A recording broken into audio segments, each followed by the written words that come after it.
Bonjour à toutes, bonjour à tous. Ravi de vous accueillir pour cette nouvelle masterclass Up Together en compagnie de Florence Marty. Salut Florence. Bonjour Grégoire, bonjour à tous et à toutes Euh, est- évidemment. Est-ce que vous nous entendez bien? Est-ce que vous pouvez mettre un petit emoji, un petit bonjour pour être sûr que tout roule? Super, merci Sébastien. Ravi de tous vous retrouver. Alors aujourd'hui, il y a plein de pouces, plein de likes, super, salut tout le monde, ravi de vous voir.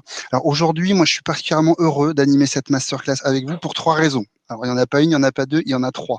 La première, c'est que pour moi c'est un peu un retour puisque je rentre de congé paternité. Voilà, donc je suis très heureux de reprendre du service en compagnie de Florence et avec vous. Voilà, donc très très heureux. La deuxième, c'est qu'aujourd'hui, merci beaucoup. Merci pour, merci pour vos félicitations. C'est une petite fille. Et je suis très heureux parce qu'on va parler des modèles mentaux. Alors, les modèles mentaux, c'est un sujet que personnellement je trouve passionnant. Et si vous êtes là, c'est que vous aussi, il vous intéresse et qui est vraiment fondamental. Pour accompagner les managers et les équipes à s'adapter dans ces périodes de changement où on voit que la résilience est clé. Et c'est un sujet hyper complexe que nous, on aborde souvent, même à chaque atelier de coaching collaboratif Up Together. Alors, pour rappel, nous, Up Together, parce qu'il y a beaucoup de gens aujourd'hui qui nous découvrent, c'est une communauté d'un peu plus de 300 managers qui se réunissent tous les mois pour faire ce qu'on appelle du coaching collaboratif, c'est-à-dire qu'ils vont ensemble, par petits groupes de 8 et en visio, autour de situations que vivent ces managers, s'accompagner mutuellement, se coacher mutuellement pour régler ces situations et surtout pour s'entraîner à devenir des coachs d'équipe.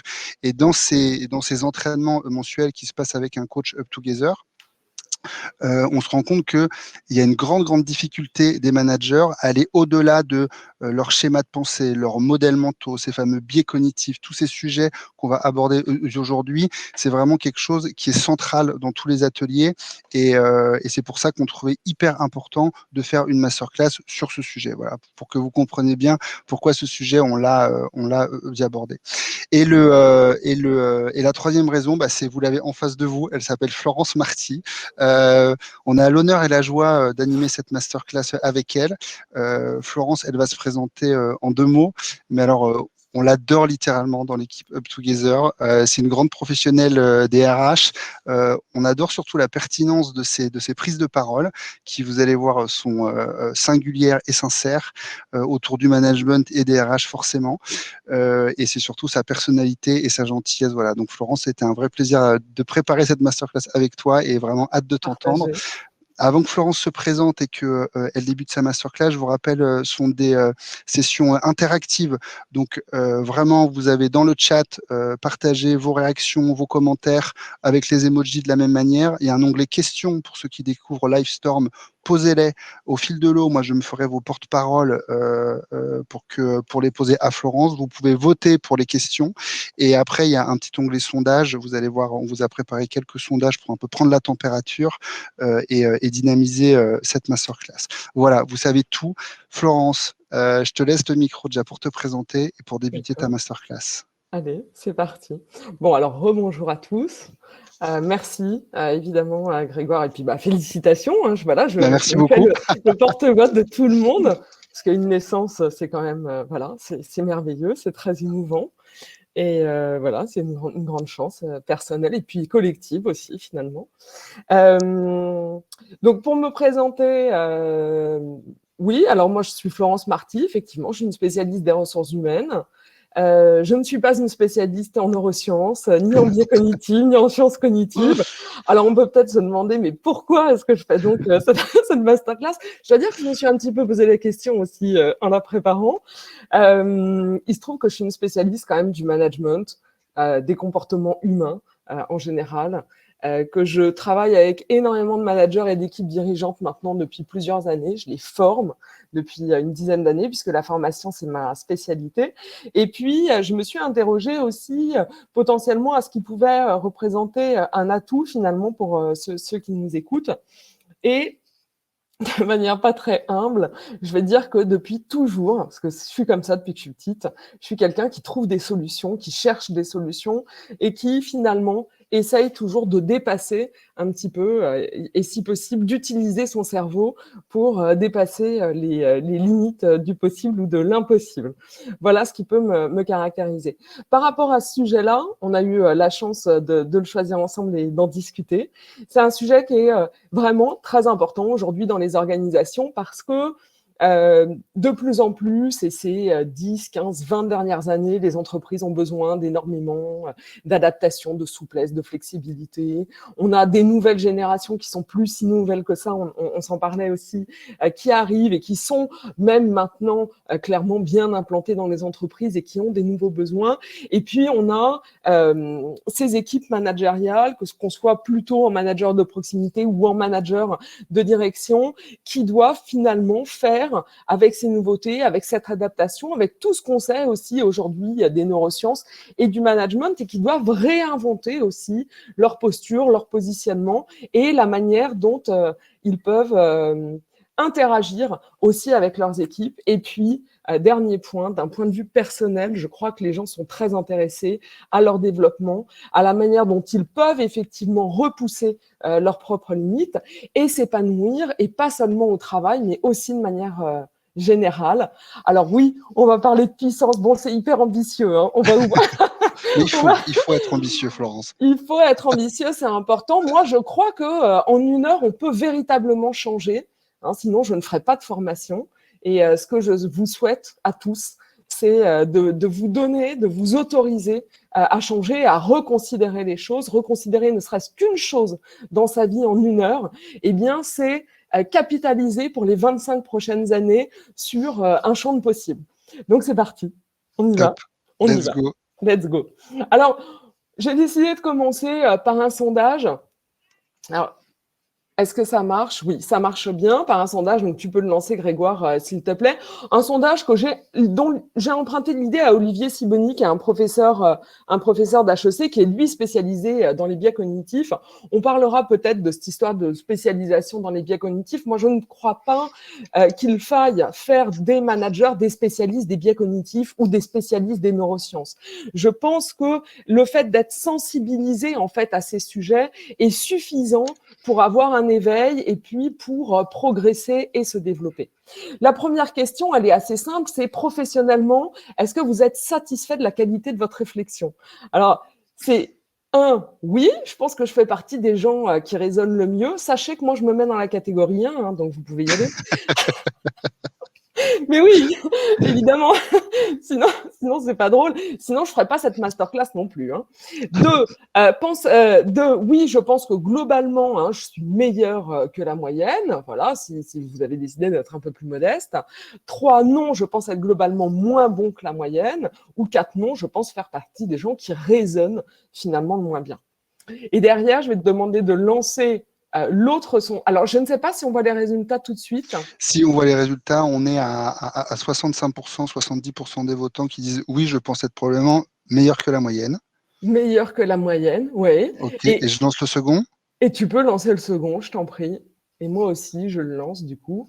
Et en fait, la question, c'est spontanément, essayez de pas trop réfléchir quand même, de pas trop prendre de recul, de mettre d'intellect là-dedans, mais spontanément, est-ce que vous pensez vraiment devoir réviser votre manière de réfléchir? Est-ce que vous vous l'êtes déjà dit? Ou est-ce que vous vous êtes plutôt dit que c'était les autres, en fait, qui devaient changer leur manière d'être? Moi, instinctivement, moi, c'est ce qui me vient aussi. Hein. Je me dis souvent que moi, je suis bien, il n'y a pas de problème. Hein. Je suis souvent en accord avec moi-même. Mais les autres, je trouve que ça va pas. Et à tel point que, dans mon expérience précédente, j'avais 4 règles qui étaient importantes. C'est je fais ce que je veux. Tu fais ce que je veux, je suis prioritaire, je me rappelle plus de la dernière, mais la conclusion c'était si tu fais ça, tout va bien se passer. Donc il y a cette idée comme ça que effectivement moi je me sens à l'aise avec ma manière de réfléchir. Proposition 2, honnêtement, j'ai pas spécialement envie de changer quoi que ce soit. Finalement, je suis là, mais peut-être que vous vous sentez pas concerné.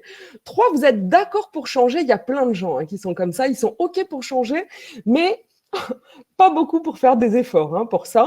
Donc, proposition 3. Et puis, proposition 4, vous êtes prêt, au contraire, à vous remettre grandement en question dans votre manière de réfléchir et puis même à fournir des efforts importants et durables pour changer. Alors du coup, ça donne quoi? Donc ça donne 54% proposition 1. 54% proposition 1. Écoutez, je vous remercie déjà infiniment pour votre honnêteté, parce que ça va me servir, évidemment. Hein, je pensais bien que vous alliez... Alors attendez, juste, je me remets, hop. Évidemment, que ce soit pour la première question ou pour la deuxième question, majoritairement, en fait, il y a deux biais cognitifs qui sont très importants chez nous et qui nous empêchent de changer et qui empêchent les organisations de changer. C'est le biais d'excès de confiance et le biais de supériorité illusoire. Alors, qu'est-ce que c'est? C'est la tendance à surestimer soi-même ses capacités et la tendance à se considérer comme au-dessus de la moyenne. Et du coup, vous voyez, tout de suite, on a une problématique dans les organisations et dans le fait de pouvoir ou non facilement changer la culture managériale, c'est que si tout le monde pense qu'il est au-dessus de la moyenne, eh bien, il ne va pas se remettre en question.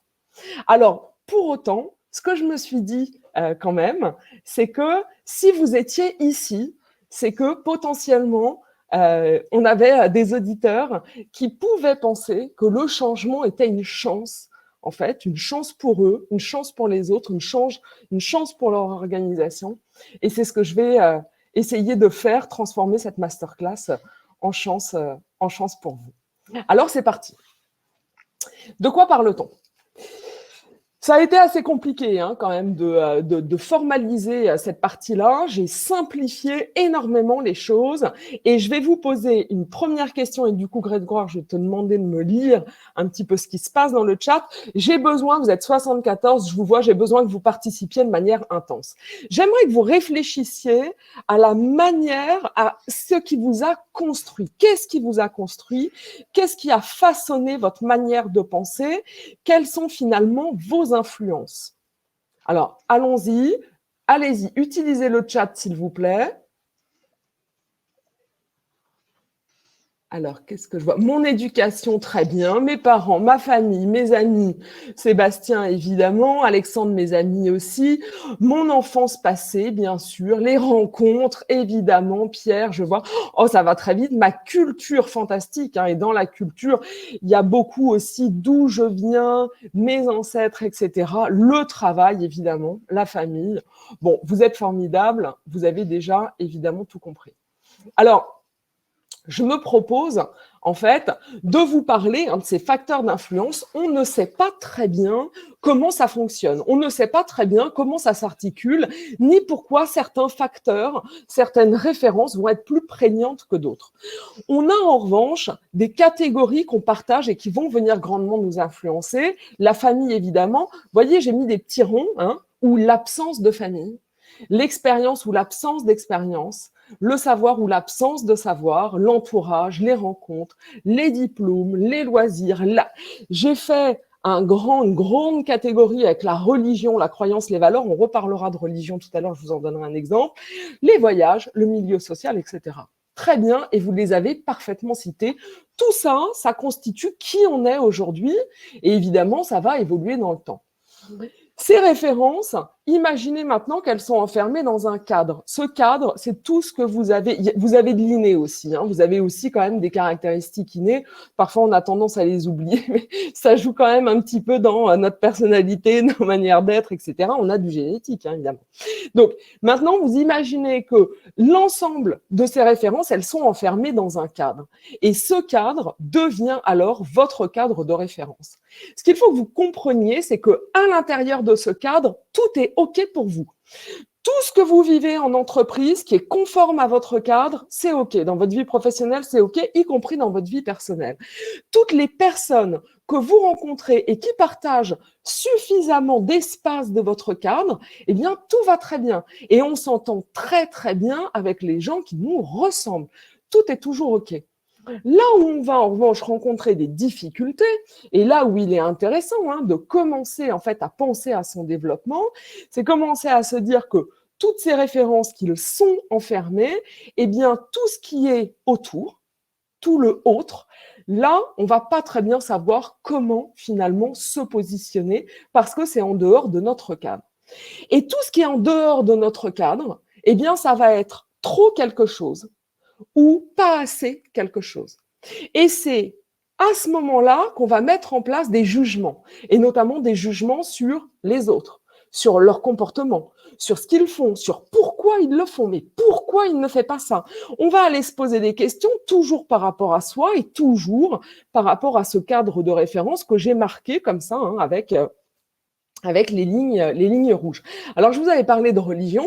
Vous allez tout de suite comprendre ce qui est OK et ce qui n'est pas OK. Imaginez maintenant, parmi vous, eh bien, il y a des croyants, c'est absolument sûr. Donc, croire en Dieu, c'est OK, c'est dans le cadre. Et il y a des non-croyants, c'est absolument sûr aussi. Donc, croire en Dieu, c'est pas OK, c'est en dehors du cadre. Et maintenant, si vous vous retrouvez, admettons, vous êtes non-croyant, vous vous retrouvez dans un environnement, je ne sais pas, une fête très religieuse avec des gens qui sont très pratiquants, etc. Et vous devez passer la journée dans ce cadre-là, ben vous n'allez pas comprendre, vous allez vous sentir pas forcément très bien parce que si vous n'avez sauf si vous avez l'ouverture d'esprit nécessaire, c'est-à-dire vous pouvez quand même le compenser. Il ne s'agit pas de se dire parce qu'on ne croit pas en Dieu, on va pas être bien, mais c'est l'idée de se dire que on n'est pas si bien que ça quand on est en train d'expérimenter quelque chose qui n'est pas dans notre cadre. Et c'est ce qui se passe évidemment. C'est ce qui se passe évidemment au travail, sachant que heureusement notre système de pensée il se construit et il évolue. On peut par exemple vivre une très belle journée et observer les coutumes des autres et avoir plaisir à partager. Certains d'entre vous parlaient de culture, et bien une culture qui est différente et du coup faire évoluer bien sûr son cadre de référence. Mais ce qui est sûr, c'est qu'on va toujours être limité par ce qu'on connaît et en plus de ce qu'on connaît, par ce qu'on décide d'intégrer dans notre cadre ou ce qu'on refuse d'accepter, ce qu'on refuse d'intégrer à notre cadre. Ce cadre de référence, plus il est large, plus on sera capable de s'adapter à des situations nouvelles, plus on sera capable d'être en ouverture avec les autres, plus on sera capable d'être à l'aise avec le changement, notamment en entreprise, les changements stratégiques. Les gens qui ont un cadre de référence qui est très large, ils sont OK pour aller à droite ou pourquoi pas partir à gauche. Après tout, on va voir, moi je te suis, je suis OK, on suit la stratégie. C'est cette capacité-là finalement à changer. Et ce cadre de référence va nous permettre aussi d'apprendre, d'intégrer de nouvelles manières de penser, ces fameux modèles mentaux, et ensuite de jongler avec. Alors, c'est parti. Qu'est-ce qu'un modèle mental? On va poser ce cadre-là. Et qu'est-ce qu'un biais cognitif? Alors, le modèle mental, c'est très simple. C'est déjà des modèles mentaux, il y en a partout. Il y en a partout. Pourquoi? Parce que ce sont des représentations en fait de la réalité. Ce qui nous entoure, tout ce qui est vivant, l'entreprise, les relations, les équipes, peu importe, l'amour, le professionnel, tout ça est d'une complexité infinie. De manière à pouvoir appréhender notre environnement, on va construire des modèles, des schémas mentaux sur des hypothèses, sur des concepts, sur des croyances. Ça va nous aider à appréhender en fait la réalité et du coup, quand on arrive à l'appréhender, mais on arrive aussi potentiellement à s'y adapter. Le modèle mental, si vous vous demandez est-ce que c'est ou est-ce que ce n'est pas un modèle mental, dites-vous qu'il répond à la question comment je pense. Si vous avez une technique, une méthode et que ça vous donne une indication sur comment penser, vous êtes clairement dans le modèle mental. Alors, a priori, il n'y a pas ni de bon modèle, ni de mauvais modèle. Un modèle mental, il faut voir ça comme un mode d'emploi, c'est une ressource que vous allez utiliser dans des situations très variées pour comprendre le monde qui vous entoure. Les biais cognitifs, c'est tout autre chose. Vous voyez que le modèle mental, on est quand même sur une forme de raison, de raisonnement, même si on n'en a pas toujours conscience quand on utilise ce modèle mental, mais quand même, on est quand même plus dans le raisonnable, alors que le biais cognitif, on est dans le cerveau reptilien, le cerveau émotionnel, on est dans l'immédiateté et on est dans des pensées le plus souvent, mais vraiment inconscientes, qui nous aident, en fait, ces pensées inconscientes sont des pensées automatiques qui nous aident à répondre avec une grande facilité aux plus ou moins 35 000 décisions qu'on a à prendre par jour.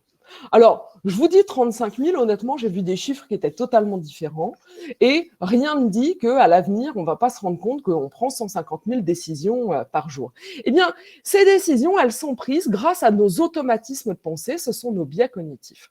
Et en fait, vous voyez que ces biais cognitifs, on les utilise énormément toute la journée et de manière automatique. Et puis, parfois, quand il faut faire preuve de raison, il y a 2-3 biais cognitifs qui passent un peu par là et puis qui viennent un petit peu affecter nos jugements, nos décisions d'une manière qu'on n'aurait pas forcément souhaité. Voilà la différence entre les deux. Oui. Donc, juste pour détendre tout le monde, qu'on ait des modèles mentaux et des biais cognitifs, c'est normal et j'ai envie de dire c'est même c'est ce qui nous fait faire société et ce qui nous permet de travailler ensemble. Donc, il faut pas ne pas en avoir, il y en a, ils existent et c'est tout à fait normal, quoi. Alors, ils existent, tout va bien, vous en avez, c'est génial. Les biais cognitifs, il y en a 200 à peu près qui ont été répertoriés. Vous les lisez tous, vous les avez tous, tout va bien. Tout va bien. Ça ne veut pas dire que vous êtes un imbécile, ça ne veut pas dire que vous êtes un animal instinctif, un psychorigide, non. Ça ne veut pas dire tout ça. Ça ne veut pas dire que vous vous trompez en permanence, même si on se trompe en permanence, mais tout va bien. Tout va bien, parce que finalement, on se trompe en permanence, mais le monde ne s'écroule pas, ni au niveau personnel, ni au niveau professionnel. Quant aux modèles mentaux, on va le voir avec quelques exemples là, que je vous propose, parce que je ne suis pas sûre que j'ai été suffisamment claire. Donc, du coup, je vous ai montré des exemples. L'idée, c'est de se dire que les modèles mentaux, ce sont des outils. Et un outil, on va aller le choisir et on va aller l'utiliser à un moment qui est adapté. C'est ça, en fait, soit la question, c'est ça l'utilité du modèle mental, c'est trouver le bon au bon moment. Alors, je vous montre la loi de Pareto. Alors, immédiatement, on ne pense pas que la loi de Pareto, c'est un modèle mental. Pourtant, la loi de Pareto, c'est un modèle mental, c'est même un très beau modèle mental puisque c'est un modèle mental transverse. En fait, les modèles mentaux, il y en a dans toutes les disciplines, que ce soit en physique, en maths, en histoire, en sociologie, en économie, comme pour Pareto.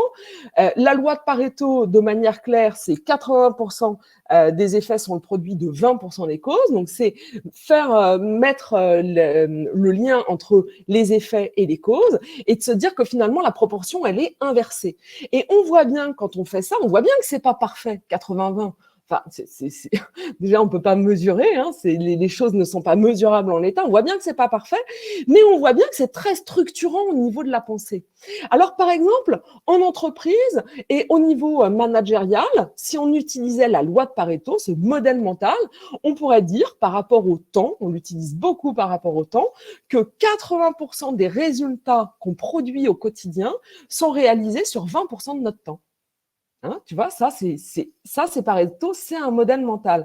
Et ça te permet quoi? Ça te permet de te dire, ah oui, d'accord, dans mon espace semaine, j'ai 20% de mon temps qui est productif uniquement. Et tout de suite derrière, tu as envie de mettre en place des actions.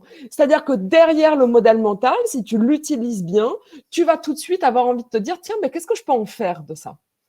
Autre application de la loi de Pareto, je sais qu'il y a beaucoup de RH qui nous regardent, au niveau des compétences et de la gestion des compétences clés, par exemple en entreprise, ou dans les équipes, si on est manager, on va utiliser le même 20-80 pour les compétences, on va pouvoir se dire que 80% des compétences clés dans l'entreprise sont détenues par 20% des collaborateurs. Alors tu vois, moi je suis RH, tout de suite, j'ai hyper envie d'aller me dire, tiens, c'est qui ces 20% de collaborateurs? Ils sont où mes collaborateurs clés? Qu'est-ce que je peux faire soit pour les fidéliser? Je vais mettre en place évidemment des actions de fidélisation. Qu'est-ce que je peux faire aussi pour sécuriser ces compétences clés? Et dans ces compétences clés, je vais encore aller identifier celles qui sont vitales pour mon entreprise. Autre modèle mental, j'ai choisi le rasoir d'Occam. Je l'aime bien parce que j'aime beaucoup la simplicité, en fait. C'est un modèle mental qui me parle énormément. Je trouve que lorsque les choses sont simples, c'est souvent qu'elles sont justes. Et justement, hein, c'est ce que nous propose ce modèle mental, c'est pourquoi faire compliqué quand on peut faire simple.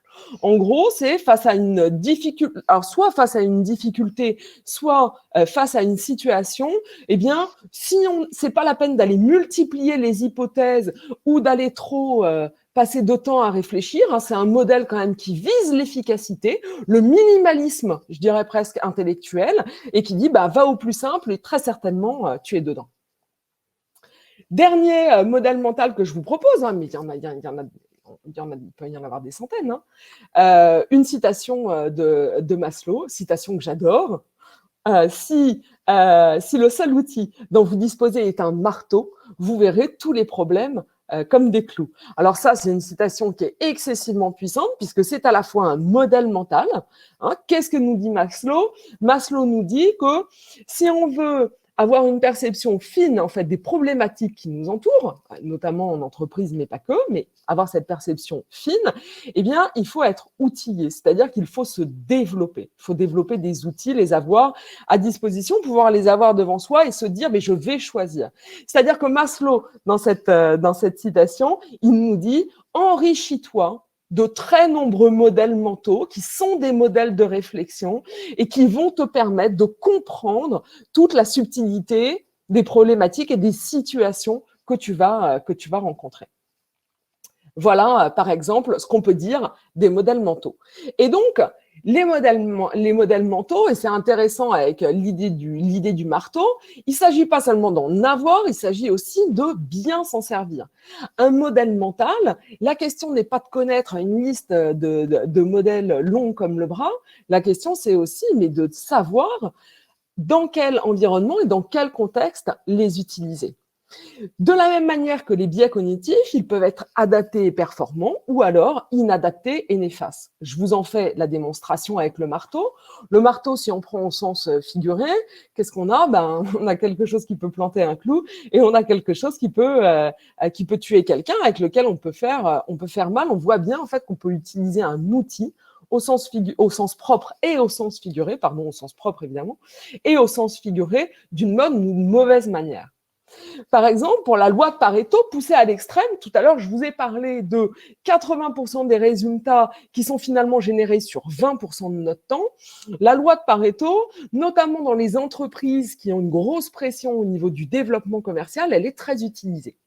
Et elle est utilisée comment? Par les managers, par les directions, pour se dire, prends davantage, consacre davantage de temps à ton activité de cœur de métier, par exemple commercial, d'accord? Au lieu de passer 20% de ton temps, tu passes 25% de ton temps, et puis tu vas avoir un chiffre et un résultat qui va augmenter.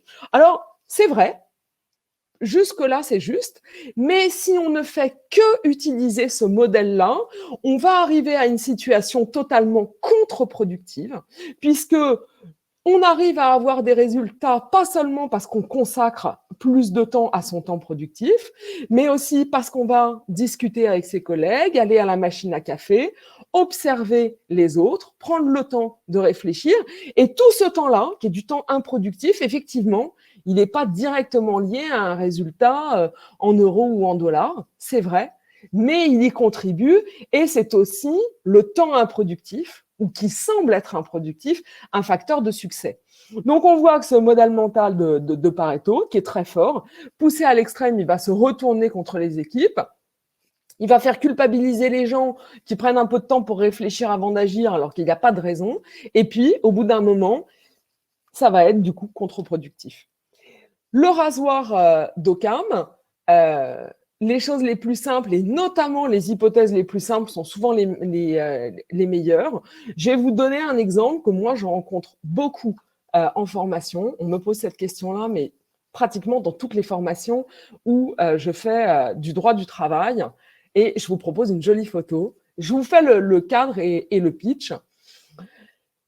En formation, j'ai souvent des managers qui me disent, quand on parle d'arrêt maladie, qui me disent « Mais Florence, comment on fait quand on a un collaborateur qui est en maladie et la dernière fois, je l'ai vu, il a publié cette photo sur Facebook. Tu trouves qu'il est malade, toi? Tu trouves que c'est normal? Moi, je trouve qu'il se moque de moi. » Là, on est typiquement sur le rasoir d'Occam, puisque on a un collaborateur qui est en maladie, qui est censé être là, dans ce cadre-là, c'est souvent des dépressions, des burn-out, des gens qui n'en peuvent plus, hein, qui est une cause d'arrêt maladie en France totalement massive, et puis des gens qui publient sur Facebook un déjeuner avec des potes où ils sont souriants, ils sont bien, il fait beau, c'est le printemps, c'est génial. Donc, et là, les managers ne comprennent plus pourquoi, parce qu'ils utilisent Occam comme moderne mental, c'est-à-dire qu'ils regardent, ils sont en maladie, ils sont en dépression, donc ils doivent être au fond de leur canapé, ils n'y sont pas, donc ils se foutent de moi. Voilà, ils font une égalité simple. En fait, en réalité, je vous découpe juste un tout petit peu le truc. Là, c'est une très mauvaise utilisation de ce modèle mental. En réalité, quand on est en dépression et qu'on veut se soigner et qu'on veut guérir, eh bien, en plus de tout un tas de trucs qu'on peut faire, comme aller chez le médecin, se faire soutenir, accompagner, etc., il y a aussi l'idée de retrouver du lien social.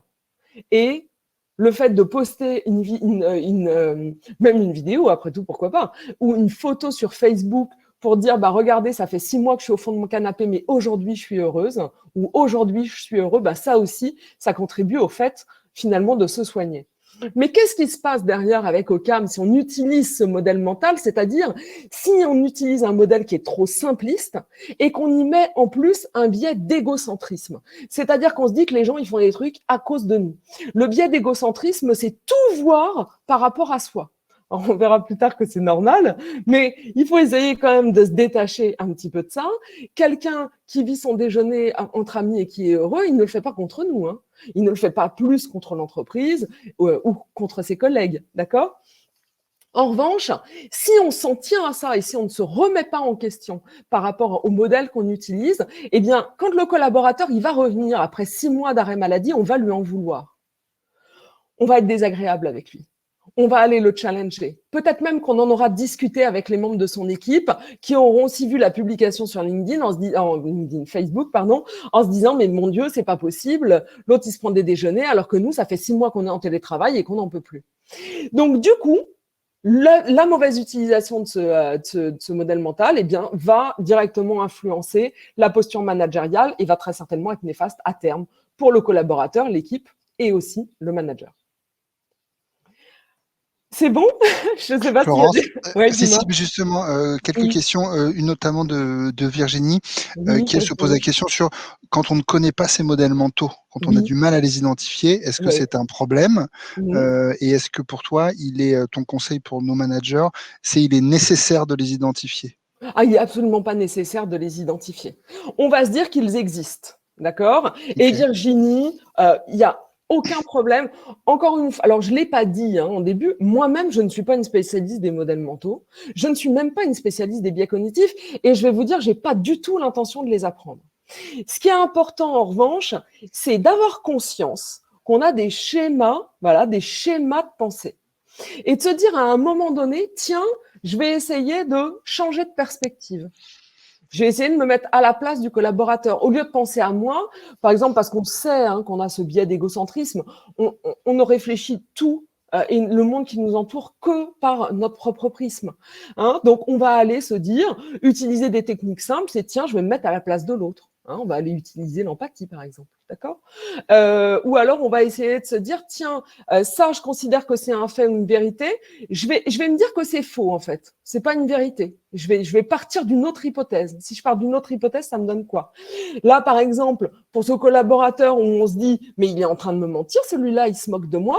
Eh ben, on part de l'hypothèse que, non, je vais quand même m'accrocher à l'idée qu'il me dit la vérité.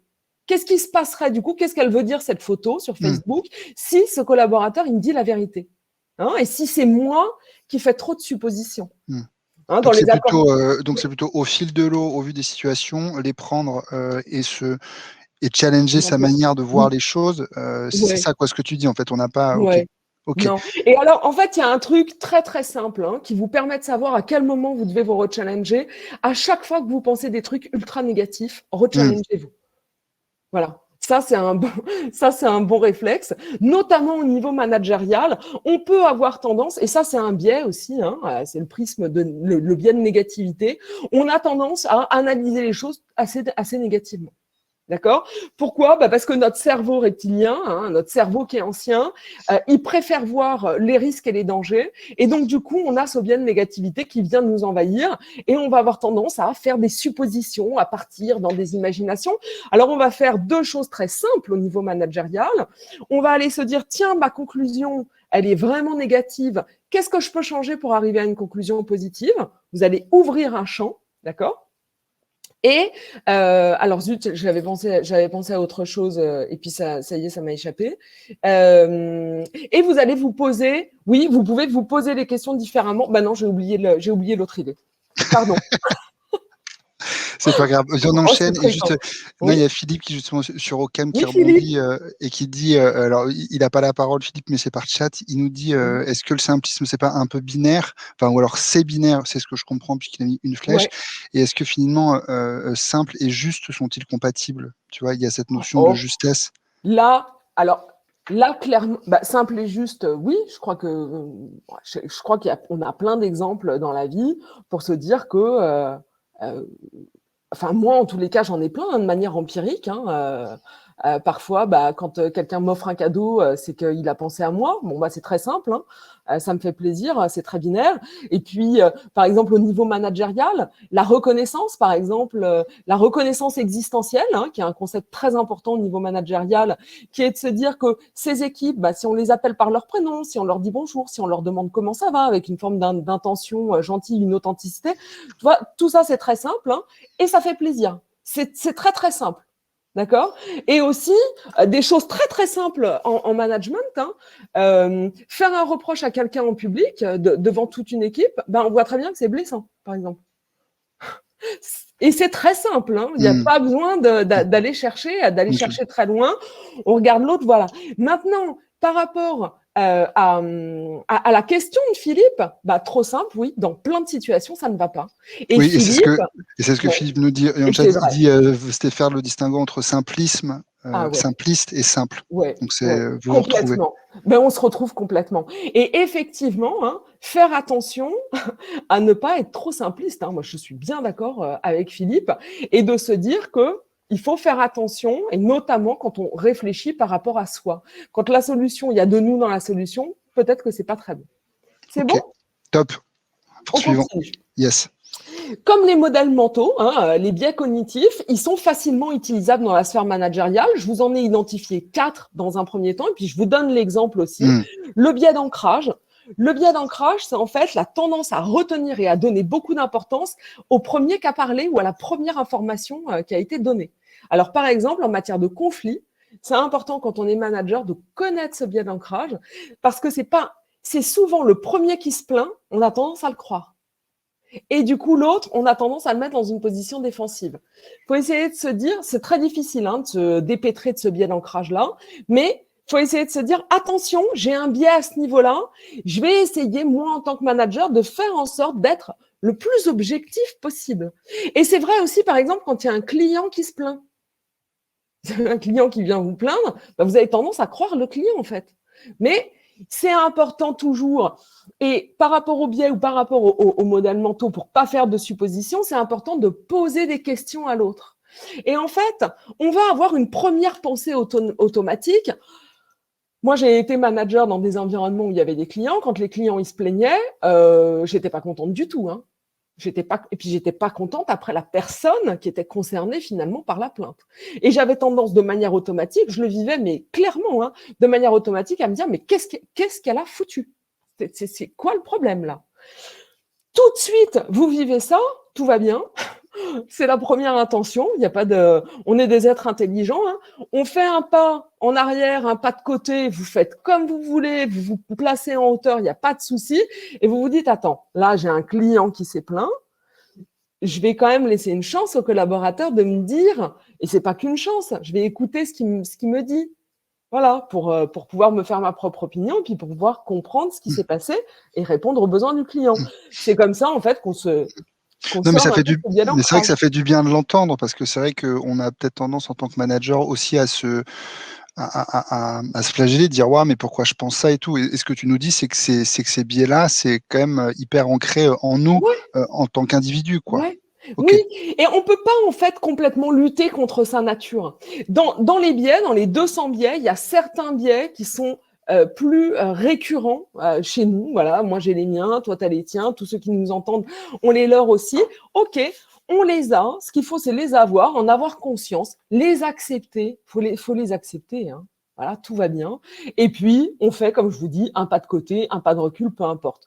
Le biais de conformité, hyper important, hein, théorie du conformiste, Salomon H, c'est génialissime, hein, allez regarder sur YouTube. C'est l'idée de se dire, on pense qu'on est tous, qu'on a tous une pensée unique, qu'on est tous indépendants, etc. Non, pas du tout. En fait, on est des êtres sociaux, parfaitement sociaux, et on va avoir tendance à penser et à surtout à agir comme les membres du groupe. Alors ça, quand on est manager, eh bien, ça nous pousse à adopter des comportements managériaux qui ne nous ressemblent pas. Parce qu'on va faire comme les autres. Hein.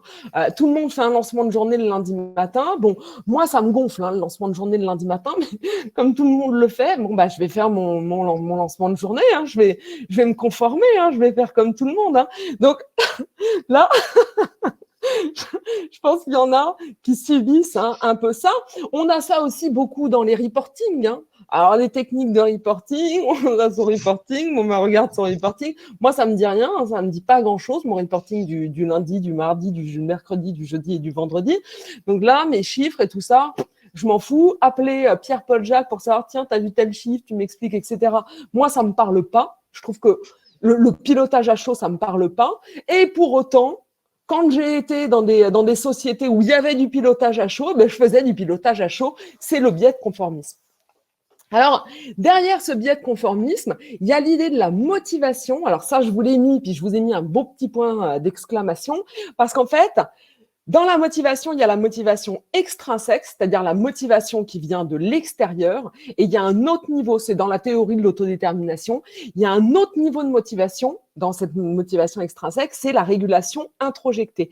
Qu'est-ce que c'est? Ce sont toutes les pressions internes qu'on se met, toute la culpabilité, tous les devoirs, tous les il faut, et qu'on porte notamment énormément en entreprise, et qui font aussi au niveau managérial qu'à un moment donné, on en a marre, et on est fatigué aussi de subir toutes ces pressions. Je vous invite à réfléchir du coup au biais de conformité et au conformisme. L'illusion de contrôle, bon bah ça on l'a bien expérimenté avec la crise qu'on a vécue. La tendance à croire au niveau managérial, alors ça c'est extrêmement fort, hein, c'est extrêmement fort. La tendance à croire qu'on a un contrôle sur les choses et beaucoup plus que ce qu'on a vraiment.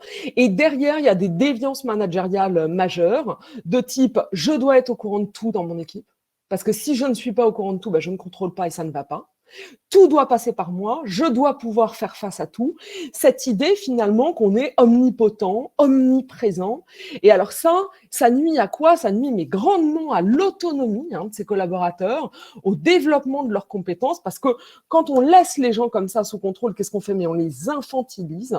Et je vous invite vraiment à faire ce pas de recul pour aller chercher qu'est-ce qu'il y a chez vous comme ça d'automatique et comment vous pourriez faire éventuellement autrement.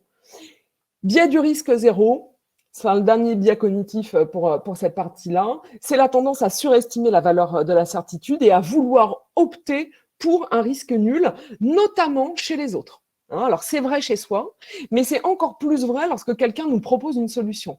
C'est-à-dire que toi, tu as une problématique, tu as une demande, tu as n'importe quoi, un projet client, etc. Tu as ton collaborateur qui vient, il te propose une solution, tout de suite, tu vas voir le risque de manière immédiate et tu vas lui dire, bah, tu as vu, là, il y a un risque. Et tu vas dire, non, on n'y va pas parce que biais du risque zéro et tu surestimes en fait l'importance de la certitude et l'importance de ne pas prendre de risques. Et en réalité, il y a assez peu de risques dans les entreprises qu'on ne peut ne pas prendre. Hein. Au quotidien avec ses équipes, mais prenez des risques. Hein. Prenez des risques. On va voir tout à l'heure pourquoi on déteste comme ça la prise de risque. Et Florent, juste, Oui. là, on voit effectivement ces biais cognitifs pour nous. Je sais que tu as toute une partie sur les solutions concrètes Ça y est, pour les on va managers. y arriver. On y Ouais. arrive, mais est-ce que déjà, toi, tu as des conseils à donner à nos managers pour qu'ils identifient peut-être des biais cognitifs qui peuvent être forts chez leurs collaborateurs dans leurs équipes, voire de leur N plus 1, Oui. Je ne sais pas si tu as des choses à nous partager sur ça ou des Par, expériences. par rapport au N+1, oh bah, je vais vous dire, hein, c'est pas compliqué. Hein, alors, je vais faire une solution un peu simpliste. J'espère que Philippe va pas m'en vouloir. Vous allez sur Google, hein, vous tapez biais cognitif, vous en lisez une vingtaine. Vous allez tout de suite reconnaître tout le monde. Si je reviens hein, sur ma slide précédente, biais d'ancrage, biais de conformité, surtout illusion de contrôle et risque zéro. Le risque zéro, c'est quelque chose qu'on rencontre beaucoup. Alors, notamment chez les RH. Les RH, parce que, attention, hein, il y a des domaines d'activité qui vont nous influencer hein, et aller renforcer hein, nos biais et même on va même construire des modèles mentaux là-dessus. Pourquoi? Mais parce que les ressources humaines, l'une des missions très importantes des ressources humaines, c'est de garantir la sécurité des salariés, mais aussi la sécurité pour les entreprises dans l'application du droit. Hein, et qui dit application du droit dit on respecte la règle, maintenant on est dedans. Et il n'y a pas de j'y suis ou j'y suis pas, d'accord? Donc on ne veut pas de risque quand on est RH, on n'aime pas ça, on n'aime pas prendre de risques financiers, on n'aime pas prendre de risques sociaux, on n'aime pas prendre de risques individuels. Et notre métier à nous les RH, c'est de les anticiper les risques et de les éviter. Alors t'imagines bien que ce biais-là, dans les ressources humaines, on est vraiment à bloc. Hein. Donc évidemment, une fois qu'on sait ça, il y a en plus une déformation professionnelle, eh bien, on va aller se poser une question simple. Quand on a un collaborateur à qui on a envie de dire non, bon, pourquoi pas, on dit non. Il propose une solution, on dit non. Moi, je fais ça tout le temps avec Oriane, hein, ma collaboratrice. Elle me propose un truc, je lui dis non. Voilà, comme ça, c'est clair. Et puis le lendemain, je lui dis oui. Voilà, je change d'avis. C'est-à-dire que je comprends en fait que j'ai répondu un non parce que ça rentre pas dans mon cadre, parce que moi j'avais pas pensé au truc, parce que ça me semble comme ça me semble absurde. Parfois, elle me propose des trucs, ça me semble absurde. Hein. C'est pas dans les trucs que je connais. J'en veux pas, je le rejette. Et puis potentiellement, je me dis mais on va perdre du temps. Et puis ceci et puis ça. Et puis le lendemain, il y a la nuit qui s'est passée, mais je me dis, mais c'est chouette, va la tenter ta solution, puis au contraire, moi, je vais apprendre aussi quelque chose. C'est-à-dire qu'à un moment donné, tu as ton biais, puis tu as ta réponse automatique, et puis tu vas la formuler, et puis tu as ta raison, et tu vas t'autoriser à changer d'avis. Moi, mon père, il me disait beaucoup, il y a que les imbéciles qui ne changent pas d'avis. En ce qui concerne les biais cognitifs, je pense que c'est un bon conseil à suivre, de se dire qu'on peut changer d'avis, on peut se dire qu'on se trompe, et tout va bien. Merci. OK? Alors, on continue. C'est chaud. Hein. Alors, au niveau timing, ça commence à être compliqué. Quels impacts finalement sur le potentiel managérial? Alors, voilà en fait ce qui se passe. Je n'ai pas trouvé. Bon, bah, Elle est sympa. Elle est sympa. J'ai pas trouvé la photo de l'homme des cavernes dans une salle de réunion, mais en fait, ce qui se passe, c'est que notre cerveau, il est génial. Moi, j'adore mon cerveau, j'adore ton cerveau, Grégoire, j'adore le cerveau de tous ceux qui nous écoutent. On est quand même, nous, les hommes, les humains, une machine incroyable, merveilleuse. On peut mais se féliciter quand même de toutes ces ressources qu'on a en nous, mais on a quelques réflexes un peu anciens et primitifs. Et en fait, c'est ça le gros problème par rapport aux modèles mentaux, par rapport aux biais cognitifs, c'est qu'aujourd'hui, on n'est plus du tout dans des environnements, merci pour les rires, moi aussi j'ai adoré, aujourd'hui, on n'est plus du tout dans des environnements où on est en danger de mort. Notre cerveau, il s'est construit pour nous laisser en vie. Voilà. Et ce qui se passe aujourd'hui, c'est que on a l'impression qu'on vit des grands dangers en entreprise, alors qu'on vit aucun danger en entreprise. On a peur de communiquer, on a peur de dire ce qu'on pense, on a peur de tester des choses, d'expérimenter. Hein, on est gouverné comme ça par notre peur. Mais pourquoi? Mais parce qu'on a ce cerveau-là qui nous disait quand il fallait passer, je sais pas moi, quand on était face à un fossé, par exemple, bah, c'est le truc qui faisait 10 mètres, notre cerveau, il nous disait n'y va pas. N'y va pas. Même en prenant un bon élan, tu n'y vas pas. Il faut choisir une autre option, d'accord? C'est-à-dire qu'il nous limitait. Et admettons, on avait peut-être que 1,50 m ou 2 mètres à franchir, mais si c'était pour se prendre une gamelle de 15 mètres de profondeur, notre cerveau, il nous disait, tu peux y arriver peut-être, mais tu n'y vas pas quand même. On va pas tenter le diable. C'était ça qu'il nous disait. Trouve une autre solution, d'accord? C'est ça, les biais cognitifs. Et en entreprise, notre cerveau, il est quand même toujours sympa. Il continue de nous dire, fais attention, fais gaffe à tout. Alors, il est guidé et on est guidé au quotidien par cet instinct de préservation. Ça, il faut avoir ça en tête. Et il y a un autre truc, c'est que pour notre cerveau, on est là. Moi, je parle de mon cerveau comme s'il était différent de moi. Parce qu'il y a une partie, je pense que c'est une bonne chose, il y a une partie de notre tête qui est tellement automatique que finalement, on ne la contrôle pas complètement, mais que c'est important de chercher à la comprendre. D'accord? Et donc, du coup, pour cette partie-là de ma tête, je suis la personne la plus importante. Je suis sa priorité absolue, je suis sa plus grande préoccupation. Et il va tout faire toute la journée pour me préserver, pour essayer de faire en sorte que je sois bien, que je sois heureuse, parce que il y a des biais aussi qui nous font privilégier toujours le plaisir par rapport à la crainte et à la difficulté. Il y a beaucoup de biais comme ça. Philippe parlait de simplicité tout à l'heure. Notre cerveau, il va aller chercher la satisfaction immédiate. Mais pourquoi? Mais parce qu'il nous aime. D'accord? Il nous aime. Notre cerveau, il veut qu'on soit heureux tout de suite. La vie est courte, les amis. Il le sait. Donc, il va faire ça. Et son obsession, ça va être de nous tenir éloignés de tous les risques. Et tout ce qui va se passer en entreprise peut être identifié comme un risque. Vous avez une bougie, et ce qui va conduire à des comportements complètement absurdes et à des raisonnements complètement absurdes. Je vous donne un exemple de ce que fait notre cerveau, notamment en situation de stress ou dans une situation qui ne comprend pas très bien. On a des comportements totalement disproportionnés. Quand on voit une bougie allumée dans une maison, notre cerveau, il envoie la lance à incendie. Il se dit pas, tiens, je vais faire un tout petit truc, je vais souffler sur le truc, je vais éteindre la bougie. Non. Parfois, il va à grand renfort de manœuvre, c'est les pompiers, c'est la lance et c'est tout le reste. Et c'est ce qui fait à un moment donné qu'on est déstabilisé aussi au niveau émotionnel, qu'on a des comportements parfois qui peuvent être un peu bizarres, qu'on va essayer, que certains vont essayer d'aller compenser, c'est-à-dire qu'ils vivent ça, mais ils vont mettre énormément de contrôle, l'illusion de contrôle qu'on avait tout à l'heure. L'illusion de contrôle, elle est aussi sur nous, nos propres sentiments, nos propres émotions. Et en fait,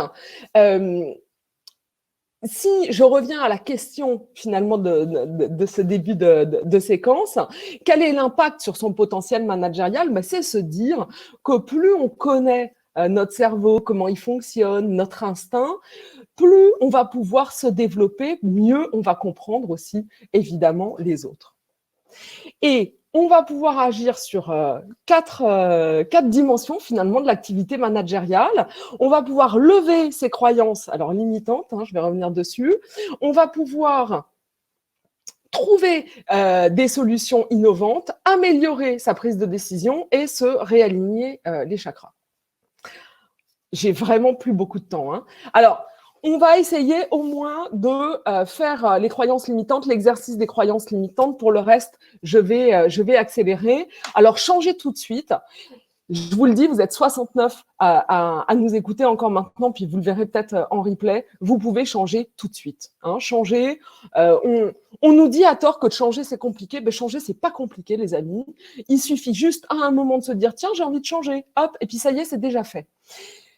Pour changer nos comportements, nos réflexes et tout ça, ça va prendre un petit peu plus de temps. Mais ça, c'est moins grave. Alors, déjà, gardez en tête par rapport à ces croyances qu'il n'y a. Moi, je n'aime pas d'ailleurs la notion de croyance limitante parce que dans la limitation, il y a un peu l'idée qu'on joue contre nous. Votre cerveau, il vous veut toujours du bien. Si vous avez une croyance et que vous avez l'impression que vous êtes limité par cette croyance, ne vous mettez pas en opposition par rapport à vous et par rapport à votre pensée. Soyez serein, il y a une raison pour laquelle vous avez eu cette croyance à un moment donné et tout va bien. Votre croyance, elle va toujours avoir une origine qui est positive. Au départ, il y a une croyance. Alors, je vous dis, est-ce que je peux compter exemple 1, est-ce que je peux compter que sur moi-même ou est-ce que je peux compter sur les autres? Ensuite, il y a des idées. C'est-à-dire que si vous avez la croyance de je ne peux compter que sur moi-même, quand il y a un problème, c'est que vous devez trouver la solution tout seul. Vous allez vous mettre à chercher, vous allez avoir des pensées sur il faut que je trouve la solution, vous allez vous mettre la pression, etc.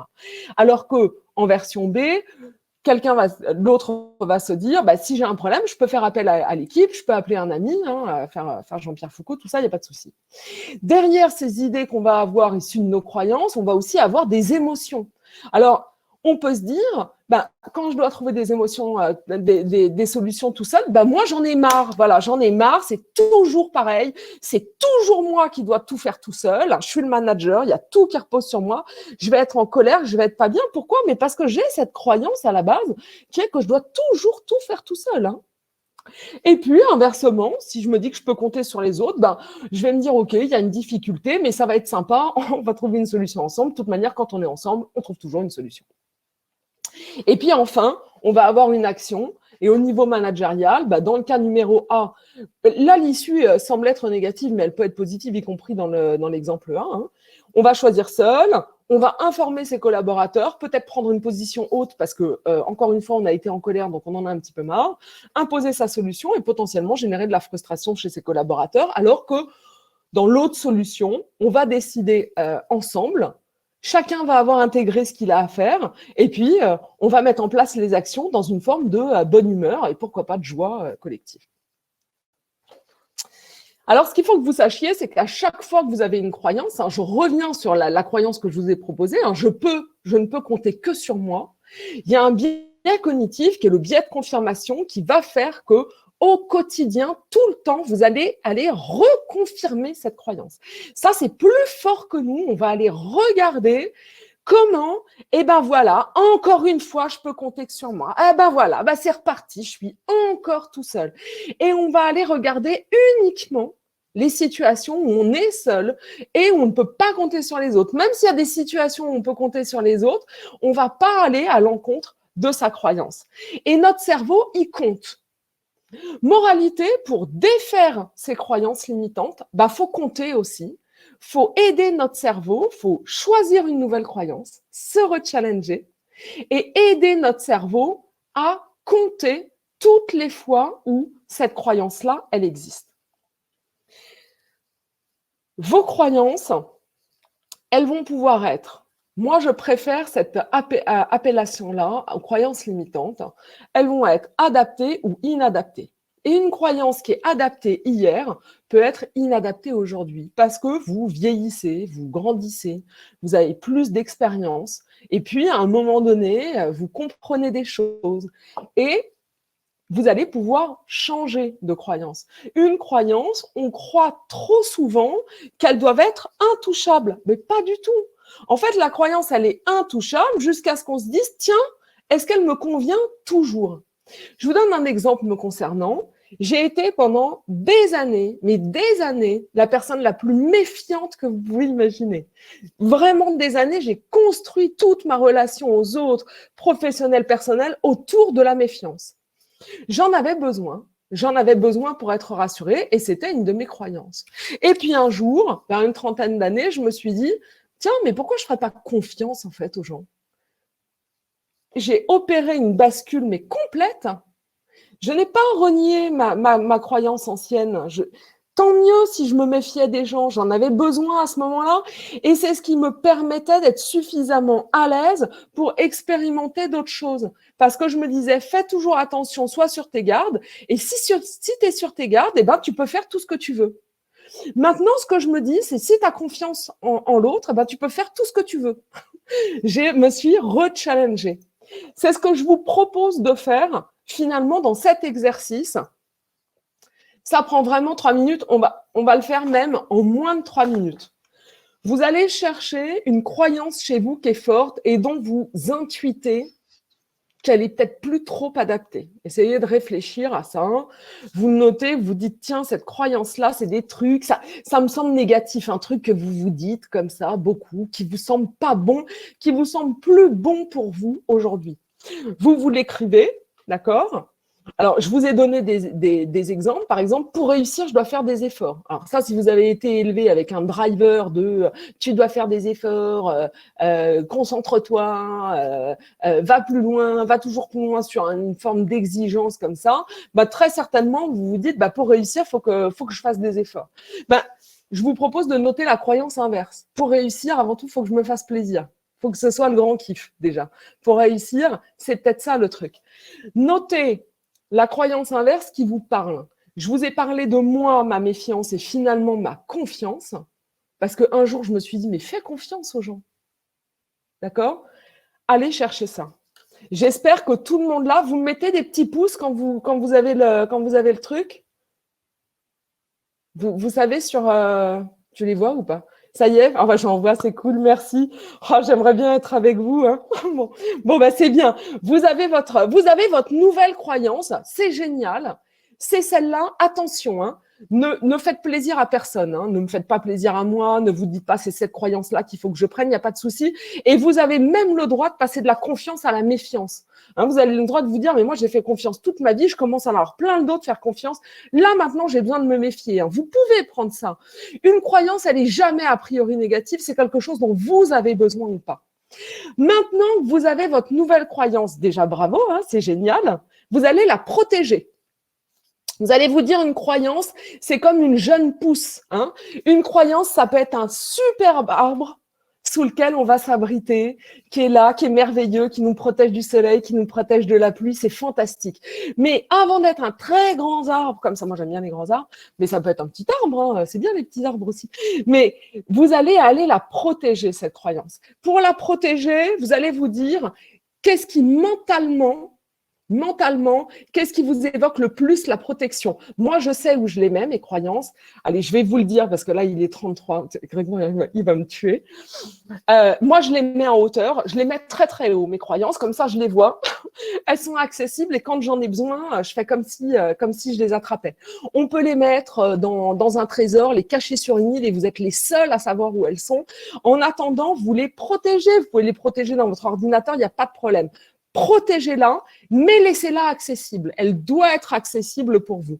Pourquoi elle doit être accessible ? Parce que pour pouvoir en faire une croyance, vous allez devoir aider votre cerveau à l'utiliser souvent.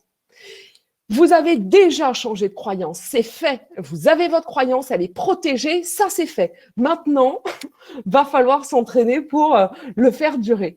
Et vous allez aller la chercher en hauteur, dans votre sac à dos, au fond de votre sac à main, dans votre coffre-fort sur votre île déserte, peu importe, au fond de votre cœur, hein, elle peut être dans votre cœur, elle peut être dans votre trip, peu importe où elle est, mais elle doit être accessible.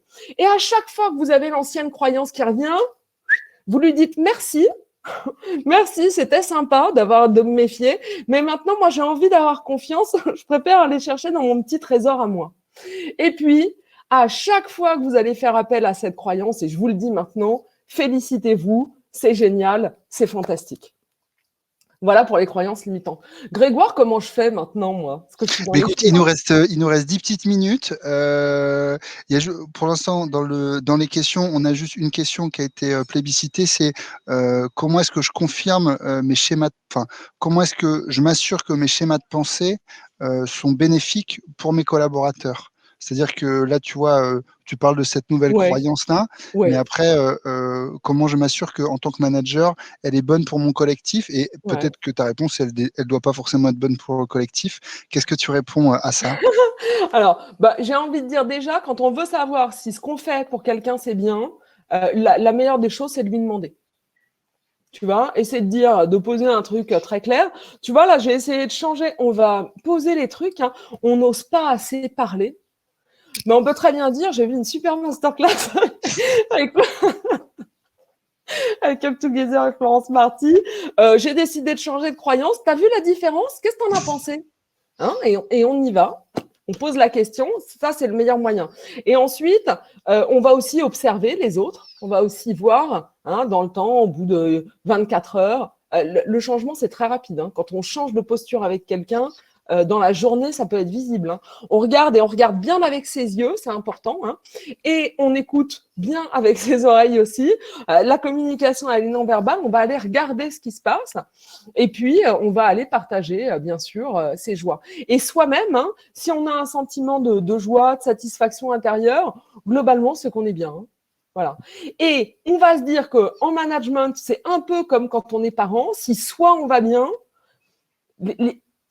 et qu'on va bien, mais que c'est sain, hein, me faites pas des biens parce que je suis un ultra narcissique et tout ça, hein, vraiment le bien de je suis épanouie, les autres, ils sont bien aussi en général. J'espère que j'ai répondu à la question. Bon, alors, je vais très, très vite. On peut aussi, grâce à toutes ces questions, là, des neurosciences, etc., trouver des nouvelles solutions. Bon, je vais passer... alors, je vais passer, il ne faut pas que je passe trop vite non plus. Hein. On a, au niveau de notre manière de réfléchir, on va avoir des préférences cérébrales et on va toujours penser de la même manière. C'est un truc qu'on met en place. Depuis qu'on est petit, oui. Et puis aussi avec l'école, si on est ingénieur, si on est juriste, si on est sociologue, on va mettre en place des schémas de pensée qui vont être différents. Moi, par exemple, j'ai fait du droit. Bon, bah, je raisonne toujours en entonnoir, hein, du général au particulier, du général au particulier, du principe à l'exception. Un truc super classique. Ce que vous pouvez faire déjà, c'est identifier quelle est votre manière de penser, quels sont les éléments qui vous intéressent. Est-ce que ce sont les perspectives? Est-ce que c'est l'avenir qui vous intéresse? Est-ce que c'est le pourquoi on le fait? Il y a des gens, parfois, vous proposez des choses et vous dites, mais pourquoi, hein, les gens qui font pourquoi? Ils ont besoin de sens. Hein, ça, c'est très important, le sens. Il peut être premier chez certains, mais chez d'autres, c'est combien qui est important. Hein, c'est qu'est-ce que j'ai à disposition, qu'est-ce que j'ai à gagner, combien, c'est quoi l'intérêt? Le qui peut être très important et le comment. Alors ça, les préférences cérébrales, c'est le modèle d'Hermann, je vous le dis. Si ça vous intéresse, vous pourrez évidemment aller voir. Et puis derrière, c'est comment vous organisez vos idées. Quels sont les éléments, quelles sont les informations dont vous tenez toujours compte? Quelles sont les informations que vous écartez toujours? Moi, par exemple, j'écarte toujours les chiffres. Moi, j'aime pas les chiffres. Enfin, en fait, c'est pas vrai, j'adore les chiffres. Mais pour prendre mes décisions, je trouve que c'est trop réducteur un chiffre. Donc, j'écarte les chiffres. Voilà, c'est comme ça. Je le sais, alors parfois je les réintègre, hein, évidemment. Donc les chiffres, il y en a, ils écartent les émotions, ils écartent leur intuition. Non, moi je veux pas faire confiance à mes intuitions, hein, par exemple. Donc réfléchissez évidemment à ça, et puis félicitez-vous, c'est génial, vous réfléchissez hyper bien. Vous avez mis en place votre modèle de réflexion, ça marche pas à tous les coups, mais c'est fantastique. Vous avez une manière de penser qui est certainement très belle, très cohérente. Et maintenant, tout de suite, ce que vous allez faire derrière, c'est quelqu'un qui est très différent de vous, qui va réfléchir très différemment, ben, il réfléchit tout aussi parfaitement. On ne peut pas dire a priori que ça c'est bien ou ça c'est pas bien. C'est comme d'habitude, il y a des manières adaptées à il y a certaines circonstances, on a des manières de réfléchir qui sont adaptées et d'autres qui sont pas adaptées. Et c'est pour ça que c'est bien d'aller réfléchir ensemble. Mais on va pas aller se dire, on va pas aller accuser l'autre parce qu'il réfléchit différemment. On va profiter de l'autre, de sa force, on va aller profiter de sa différence, et par rapport à soi, on va se dire, bordel, moi j'écarte toujours les chiffres, hein, je suis quand même gourdasse, hein, parce qu'il y en a plein qui trouvent que c'est important. Donc de temps en temps, Florence, moi je me dis ça à moi, je dis de temps en temps, regarde un peu tes chiffres, d'accord? Parce que je sais que je les écarte. Et ce que vous allez pouvoir faire pour trouver des solutions qui sont différentes, ben vous allez vous amuser à penser différemment. Voilà. Vous allez vous amuser à vous dire, bon, moi, je vais pas dans l'intuition. Ben, maintenant, je vais mettre l'intuition en premier dans mon raisonnement. On va voir ce que ça donne. Hein, tu vois, là, tout de suite, on change finalement d'ordonnancement de pensée et tout de suite, ça change quelque chose. Ou alors, on va se dire, moi, je suis quelqu'un de pas très organisé, mais je vais essayer de raisonner en étapes. Ou au contraire, je suis quelqu'un de très séquencé, je raisonne beaucoup par étapes, je vais essayer de mettre tout en vrac, on va voir ce que ça donne. Et puis, derrière, alors là, je voulais vous faire quelque chose, on ne va pas le faire. Et là, on va pas le faire non plus. Je voulais vous proposer un exercice où en réunion, vous proposez des manières différentes, en fait, de réfléchir aux gens. C'est-à-dire, vous devez trouver des solutions et qu'est-ce que vous pouvez utiliser. Alors, je vous proposais le brainstorm comme idée. Je vous proposais, alors là, je vois, envoyer un mail à tout le monde en demandant de venir avec l'idée la plus folle possible. Voilà, ça peut être sympa. Il y a une autre manière de réfléchir que moi, j'adore, c'est la solution du pire. C'est-à-dire, on doit faire quelque chose. Là, en l'occurrence, c'était organiser un événement. Bon, bah, c'est quoi l'événement le plus pourri qu'on peut faire? J'aime bien ça. Et me dire, mais quel est vraiment le truc que je veux absolument éviter?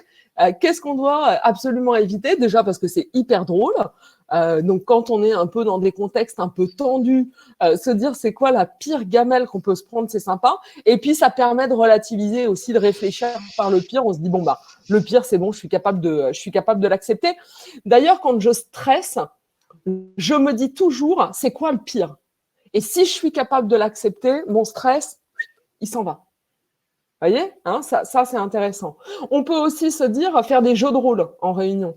Si vous réfléchissez en termes de clients, bah, vous dites qu'il y a la moitié des personnes dans la réunion, vous êtes des clients. Vous n'êtes pas des collaborateurs, vous êtes des clients. Et quand vous nous parlez, quand vous nous donnez des idées, vous nous donnez des idées comme un client. Moi, je veux pas savoir que Grégoire, je te connais, etc. Non, tu es différent. Ou prospect. Hein, ça aussi, ça peut être intéressant. Il y a aussi les chapeaux de Bono, mais peut-être qu'on fera autre chose. Là-dessus, il y a évidemment les techniques de co-développement, il y a les cartes mentales. On peut se dire aussi, fais un dessin de la situation idéale. Ça permet en fait d'utiliser des techniques créatives, ça permet d'apporter des solutions évidemment qui sont différentes. Alors, ce que je vous propose pour trouver des solutions, c'est autorisez-vous à faire différemment et communiquer avec vos équipes. Marquez la rupture tout de suite. Vous leur dites, dès demain, bon les gars, maintenant, quand il y a une réunion et quand on doit trouver des idées, on va réagir, on va proposer des méthodes de pensée qui sont différentes. Il n'y a plus une réunion maintenant qui ressemblera à celle d'hier. Vous pouvez aussi intégrer vos collaborateurs et leur dire, bah, vous trouvez des méthodes, des jeux, des animations pour qu'on puisse utiliser des techniques créatives et puis qu'on trouve de nouvelles solutions pour nous. Et puis, en fin de réunion, parce que toutes ces méthodes-là sont des méthodes créatives, souvent à la fin de la réunion, on ne se réserve pas assez de temps pour se restructurer. Gardez-vous toujours un quart d'heure, 20 minutes en fonction de la durée de la réunion pour vous restructurer. C'est très important. On est dans le travail, on est dans le cadre du travail et chacun doit repartir avec quelque chose de productif. Et puis, vous faites un tour de table. Décider autrement. Bon, alors, ce que je peux vous dire sur... Qu'est-ce que je vais faire? Il me reste 3 minutes. On n'a pas trop de questions, donc tu as vraiment 2 minutes. Bon, j'ai 2 minutes. Décider autrement, en fait, les biais cognitifs, ben oui, ça va vous permettre de prendre des décisions différentes. Dans tous les auteurs, ils voient dans la décision la question majeure des biais cognitifs. Moi, je ne trouve pas. Moi, je crois qu'il faut accepter qu'on peut prendre plein de décisions différentes par plein de chemins différents. Je crois que c'est plutôt ça qui est important. Et je vais vous dire, je vais aller directement à ma conclusion sur la décision. Dans la prise de décision, pour changer votre vision de la prise de décision, moi, je vous dirais relativisez le plus possible et prenez de la distance par rapport aux peurs et aux risques que vous pouvez avoir. Ne soyez pas un manager des cavernes. Voilà, tout va bien. Et prenez des risques s'il faut. Ben voilà, soyez audacieux. Vous avez plus de choses à découvrir en étant audacieux qu'en étant conservateur. Ensuite, dites-vous qu'il y a plein de bonnes décisions, tout va bien, et c'est pas grave si on n'a pas la meilleure décision. Ce qui va compter beaucoup, c'est l'exécution et comment on travaille ensemble et ce qui va ressortir de ça. L'obsession de la bonne décision, c'est comme l'obsession de la bonne mère ou du bon père. Ça sert à rien. Soyez juste un parent, c'est tout. Aimez, vivez les choses, soyez dans l'action, tout va bien. Et puis, même quand les décisions des autres vous semblent absurdes, que ce soit de votre N+1 ou que ce soit de vos collaborateurs, mais allez-y. Déjà parce que ça peut marcher. Moi, je l'ai fait plein de fois, ça. Et puis ensuite, parce que c'est mieux de suivre une décision absurde dans l'adhésion, d'être ensemble et d'expérimenter. Vous allez quand même apprendre quelque chose, plutôt que d'être toujours en rejet et d'essayer d'avoir raison. On s'en fout. Je vais encore prendre une minute, Grégoire. Pardonne-moi. Je termine sur réaligner ses chakras parce que c'est ma conclusion, ça c'est hyper important. Donc, changez tout de suite. Réalignez vos chakras, je vous dis ce que c'est. Quand on travaille sur les biais cognitifs, sur les préférences cérébrales, les neurosciences, on travaille sur la connaissance de soi et des autres. Quelle que soit la manière dont vous allez vous développer, par vos lectures, par des masterclass, peu importe ce que vous allez faire, vous allez pouvoir aller rechercher l'équilibre en vous entre cette personne qui est instinctive, avec tous les biais cognitifs. Cette personne qui est émotionnelle, encore avec ses biais cognitifs, et cette personne qui est raisonnable. Ce qui est important, c'est que vous soyez bien avec ces 3 personnes qui sont en vous. En tant que manager, soyez indulgents aussi avec les autres parce qu'ils sont 3 aussi. Ils sont aussi des instinctifs qui veulent se préserver puis qui ont parfois des réactions complètement bizarres. Ils sont aussi des émotionnels parce que c'est comme ça, on a notre cerveau limbique et c'est génial les émotions. Et puis, faut les gérer, faut les accepter. Et votre émotion, elle vous dit quelque chose de l'autre et l'autre, il a des choses à découvrir aussi sur lui. Et vous avez aussi des gens qui sont raisonnables, qui pensent différemment de vous, et écoutez-les, parce que vous avez beaucoup à apprendre, évidemment, des autres. Vous avez des trésors à découvrir, et les trésors que vous avez à découvrir, ils sont en vous. C'est ça, votre puissance. C'est toute cette harmonie qu'il y a en vous et qui va vous permettre d'aller vers de la tolérance ou de la tempérance ou vers une capacité à agir que vous ne connaissiez pas, celle de dépasser votre peur, celle de développer votre pouvoir d'influence et d'oser vous affirmer, développer votre humilité, développer votre confiance. Et enfin, prenez le temps, je vous en prie, soyez indulgents avec vous-même parce que les choses changent très vite, mais on les découvre en profondeur dans le temps et tout va toujours bien. Voilà. Génial, merci beaucoup Florence, c'était trop chouette.